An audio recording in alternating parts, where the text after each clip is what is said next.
한승연의 외환 전문역 일종 환리스크 관리 오늘 13강인데요.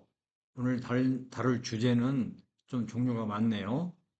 환리스크에 대해서 좀 한번 알아보고 외환 포지션, 환 익스포저, 그 다음에 거래 노출, 환산 노출, 경제적 노출이 무슨 뜻인가, 그리고 마지막으로 수출입 기업의 환리스크 관리에 대해서 어, 살펴보겠습니다. 환리스크는 이제 우리 수출입 기업을 예를 들면 불리한 환율 변동으로부터 손실이 초래될 가능성을 얘기한다고 저는 봅니다. 물론 환율은 현재 환율보다 올라갈 확률이 50%, 떨어질 확률이 50%인데 수입하는 업체 같은 경우는 환율이 올라가는 걸 걱정해야 되고 수출 기업은 환율이 떨어지는 걸 걱정해야 되죠. 그래서 이제 그런 그 걱정의 크기가 이런 그 요소에 의해서 달라집니다. 만약에 금액이 크다. 금액이 크면 클수록 위험이 커지는 겁니다. 그 다음에 그 환율의 변동성이라고 그러는데 이 볼로틸러티라고 그럽니다. 이 변동성이 높으면 위험이 큰 거예요. 환율이 잔잔하게 흐르는 것보다 아주 우복지복 막 오르락내리락 하면은 그만큼 위험하다는 얘기죠. 그 다음에 기간. 내가 3개월 후에 후 일이다. 그러면 그 3개월 안에 뭔 일이 생길지 몰라요. 한 달이다. 그러면 3개월보다는 한 달이 그래도 조금 마음이 놓이는 거죠. 이러한 익스포저, 변동성, 노출 기간에 비례해서 환 리스크가 올라간다. 라는 것을 아시면 되겠어요. 그 다음에 포지션은 지난 강의에서 한번 말씀드렸는데 이 포지션은 오버보트 포지션이 있고 오버솔드, 그 다음에 스퀘어 포지션이 있는데 오버보트라는 것은 뭐냐면 은행으로 봤을 때는 고객들한테 사들인 돈이 판 돈보다 판 외화보다 더 많다는 얘기죠. 그걸 우리가 롱 포지션이라고 그래요. 그 반대로 반대인 경우는 숏 포지션이라고 그러고 이제 아무것도 없으면 익스포저가 적으면 스퀘어 포지션이라고 하는 거죠. 기업들의 입장에서 볼 때는 수출 기업인 경우에는 수출 계약하는 계약과 동시에 여기서 중요한 게 계약입니다. 계약과 동시에 이미 나는 달러를 가지고 있는 거나 마찬가지예요. 그래서 향후 환율 하락 위험을 걱정해야 되는 겁니다. 수입 기업인 경우에는 수입 계약할 때 수입 계약을 딱 끝났으면 야, 내가 나중에 수입 결제할 때 환율이 올라가면 어쩌지? 올라가면 손실이 늘어나니까 그래서 걱정을 하게 되는 겁니다. 그 다음에 외화 대출을 받은 사람이 있다고 봐요. 엔화 대출을 받아서 이걸 원화로 바꿔서 사용했다. 그럼 바꾸는 순간 N숏 포지션이 생기는 거죠. 왜냐하면 나중에 이걸 갚아야 되니까 N으로 갚아야 되는 그런 그숏 포지션이 생기면서 환율 상승에 대한 리스크를 늘 고민을 해야 되는 겁니다. 자, 우리가 오버올 포지션이라고 하는데, 포지션은 현물 포지션이 있을 수가 있고, 그 다음에 선물 포지션이 있어요. 예를 들면, 내가 현재 잔고로 1,000만 불을 가지고 있다. 앞으로 한 달 후에 수입 결제로 500만 불이 나가야 된다. 그리고 두 달 후에는 수출 대금을 300만 불 받는다. 세 달 후에는 차입금 상환을 위해서 외화 차입금 상환에서 500만 불이 나가야 된다. 그러면 현물 포지션은 1,000만 불 롱이고 선물한 포지션은 700만 불 숏이 이게 숏이죠. 그래서 오버올로는 300만 불 롱이다. 이렇게 된 거예요. 그러니까 여기서 환리스크에 노출된 금액은 얼마입니까? 이거예요, 이거. 300만 불. 왜냐면 나는 현물에서 1,000만 불 롱이고 선물에서 700만 불 숏이기 때문에 내 익스포저는 300만 불이고 이것이 소위 말하는 포지션이고 롱 포지션이고 환율 하락 위험에 노출돼 있다. 이렇게 이해를 하면 되겠죠. 우리가 그 익스포저를 얘기할 때 익스포저 얘기할 때 크게 회계적 노출하고 경제적 노출이라고 그래요. 이 경제적 노출부터 살펴보면 경제적 노출 이게 굉장히 어려운 노출이고 이게 위험 관리가 어려운 겁니다.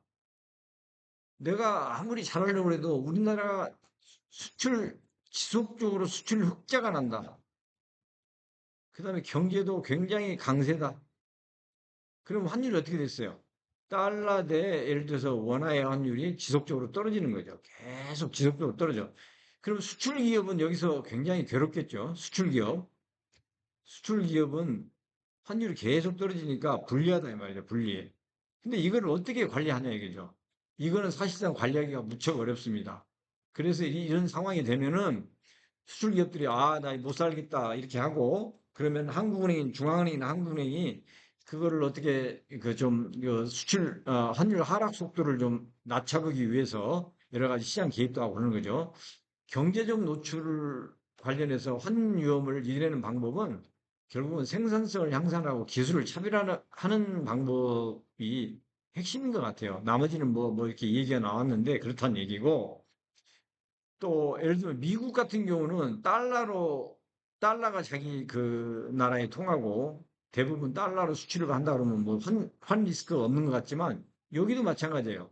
미국 경제가 계속 수출을 흑자하고 경제가 강세면 미국 달러가 강세일 거 아닙니까? USD 강세. USD 강세가 되면 어떻게 되죠?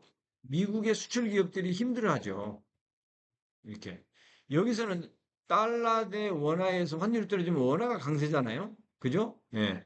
미국 기업이라 할지라도 미국 달러가 지속적으로 강세를 보이면 수출 기업은 굉장히 불리합니다. 이러한 것들을 경제적인 노출이라고 그래요. 회계적 노출은 아까 이 앞에 설명드린 그 수출입 기업이 환율이 올라갔을 때 이렇게 걱정하는 여러 가지 상황이 있었죠. 수출 기업은 환율이 떨어지는 걸 걱정, 수입 기업은 환율이 올라가는 걸 걱정. 그런 그 거래에 관련해서 느끼는 그 익스포저, 환 익스포저가 거래 노출이고 환산 노출이라는 것은 예를 들어서 한국 기업이 외국에 1,000만 불을 투자를 했어. 근데 투자할 당시하고 결산일의 환율이 차이해서 그걸 이제 원화로 환산해서 대차대조표를 작성해야 되거든요. 투자 당시의 환율하고 결산일의 환율하고 다름으로써 나타날 수 있는 에, 손실 위험, 그거를 환산 노출이라고 합니다. 뭐 예컨대 이런 고정자산이나 자본금 같은 것은 결산일의 시정 환율로 평가하지 아니하고 역사적인 환율로 한다. 뭐 그런 게 이제 교재에 나와 있는데요.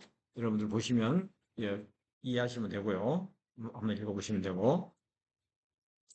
마지막으로 수출 기업의 환 리스크 잘 알고 계시겠지만 수출 기업이나 수입 기업이나 자기들이 수출할 때는 현재의 환율을 바탕으로 내가 나중에 수출해서 돈 받아서 1,350원을 환전했을 때 내가 과연 이익이 남느냐. 수입업체는 현재 1,350원인 환율로 내가 수입해 왔을 때 국내 시장에서 팔아가지고 돈을 남길 수 있느냐. 그렇게 이제 항상 그 손익 분석을 하겠죠.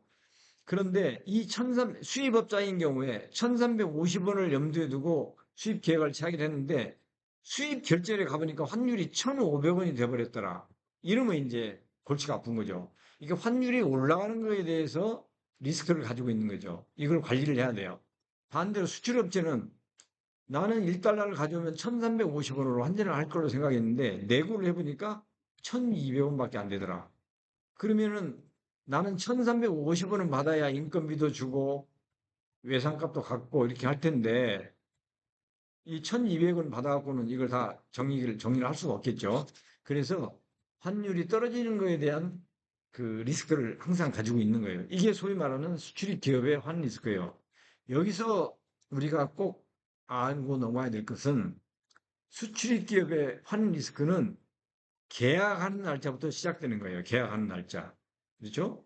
계약하는 날짜부터 그 당시부터 환율이 어떻게 될 것인가에 따라서 내 손익이 영향을 받기 때문에 이 계약일과 동시에 이 리스크를 관리를 해줘야 됩니다. 그래서 이렇게 해야만이 내가 적정한 마진을 확보해서 기업이 계속 성장할 수가 있는 거예요. 아시겠죠? 그래서 이제 다음 시간에 우리가 이제 해징이라는 걸 이제 공부하게 될 텐데, 이 해징이라는 것은 환율의 변동이 아무리 있더라도 내 적정 마진이 침해되지 않도록 뭔가 조치를 취해 놓는 거, 그걸 해징이라고 그럽니다. 아셨죠? 이제 해징과 관련해서는 해징 상품 이런 것도 공부하게 될 텐데 우선 오늘까지는 이 정도로 알고 계시면 되겠습니다. 여러분들 고생하셨고요. 다음 강좌에 뵙겠습니다.